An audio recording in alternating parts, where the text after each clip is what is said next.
Мен Ғани Мұратбаев атындағы номер 17 орта мектебінің 8 Б сынып оқушысы Дүйсен Әліремін. Мен 17 орта мектебінің жас экологтар үйірмесінің эко-юристімін.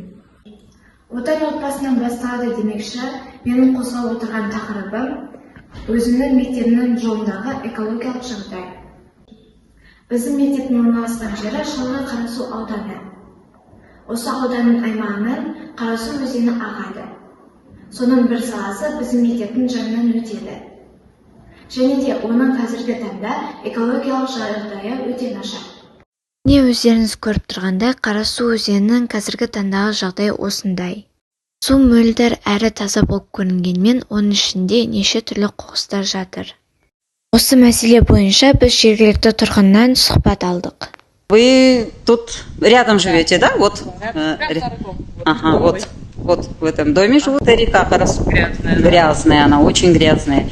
И мы хотели бы, чтобы ее почистили. Ой, вы не против? Нет, я только за буду. Мы постоянно чистим. С той стороны постоянно мусор сюда идет. Вода, когда наполняется, тут труба вот эта идет, и мусор вечно набирается. Тут и трупы животных собираются, вот это вот, что такое собирается. И вонь ужасная вообще. Не смеешься. Бұл жергілікті тұрғынның үні болды. Бұдан басқа, Қарасу өзенінің тағы да бір экологиялық проблемасы бар. Ол жол проблемасы.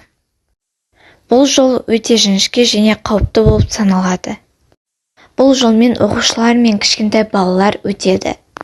Байқап тұрғандарыңыздай, бұл жіңішке жолмен абайлап әрі қауіпсіздікті сақтап өту керек. Жергілікті тұрғын да бұл жолдың өте қауіпті екенін де айтып өтті.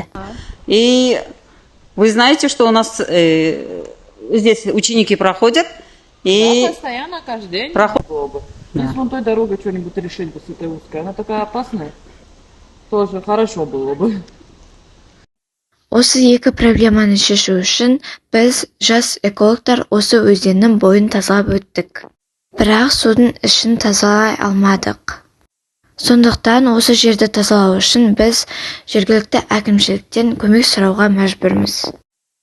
Сол көмекті көрсету үшін біз жергілікті әкімшілікке хат жолдадық және оның рұқсатын жауабын күтіп отырмыз.